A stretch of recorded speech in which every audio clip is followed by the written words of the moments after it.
Hello అండి, మీ అందరూ ఎలా ఉన్నారు? ఈరోజు క్రోధీనామ సంవత్సర ఉగాది శుభాకాంక్షలు అండి అందరికీ.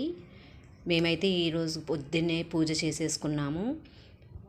ఉగాది రోజు ఉగాది పచ్చడి కంపల్సరీగా తినాలంటారు కదండి. అందుకని ఉగాది పచ్చడి తయారు చేయడం కోసం అన్ని సామాగ్రి పెట్టేసుకున్నాను అన్నమాట. షట్ రుచులు అంటారు కదా, ఆ షట్ రుచులు అనే వాటి కోసం చూడండి, చింతపండు గుజ్జు చేసుకున్నాను. అదేంటంటే పులుపు.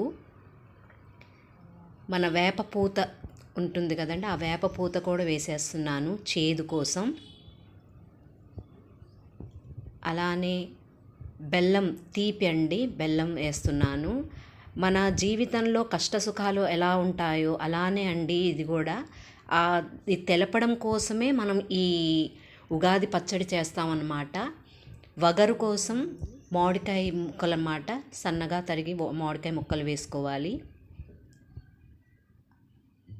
అలానే ఉప్పు, ఉప్పు అంటే ఉప్పు ఉండాలి, కొంచెం ఉప్పుగా.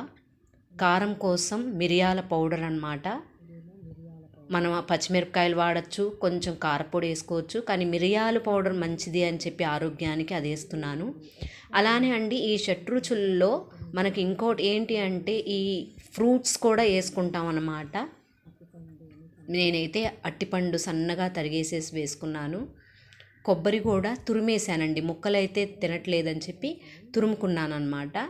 ఈ మొత్తం కలిపేసేసుకొని ఇది మనం దేవుణ్ణి స్మరించుకుంటూ ఈ ఉగాది పచ్చడి తింటే చాలా బాగుంటుంది.